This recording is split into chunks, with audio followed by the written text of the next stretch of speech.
Rendez-vous important au chantier Tramassé de Le Tourne avec la venue des deux leaders de l'économie sociale bordelaise, Pascal Lafargue d'Emmaüs et Philippe Barre de Darwin.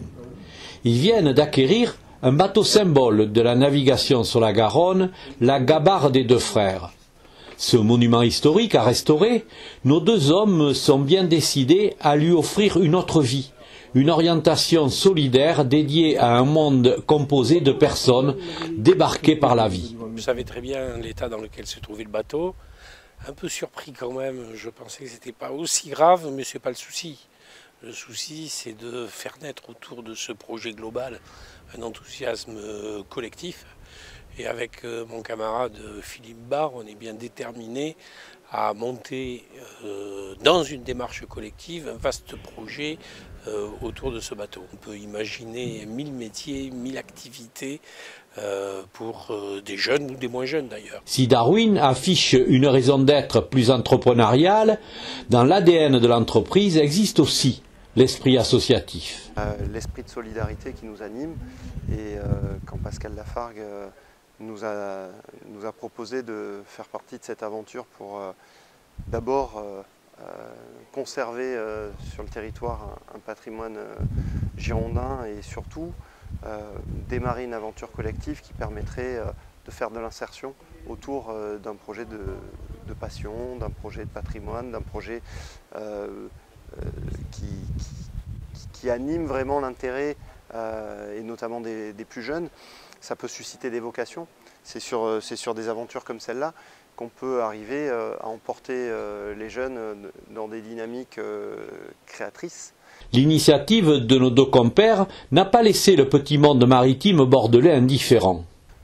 Il y a beaucoup de gens qui nous ont contactés sur les réseaux sociaux, soit pour se féliciter du fait que la Gabarre allait être restaurée ou rester sur le territoire, et puis beaucoup de gens aussi qui se sont fait connaître en disant qu'ils étaient prêts à faire du bénévolat sur le chantier de restauration, ou des gens qui ont des archives qu'ils souhaitent mettre à disposition.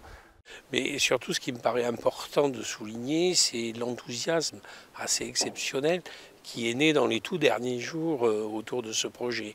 Les amoureux du fleuve, les amoureux des bateaux en bois, les jeunes, les moins jeunes sont prêts à se mobiliser. On a aussi déjà le contact avec des entreprises qui veulent faire du mécénat.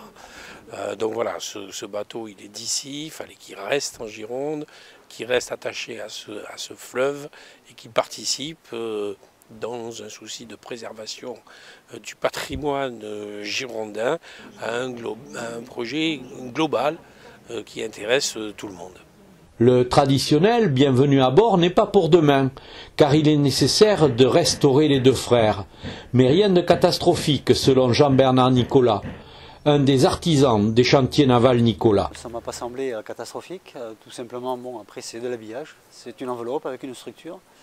Donc ce qui aurait été plus ennuyeux et embêtant, c'est que la structure soit atteinte.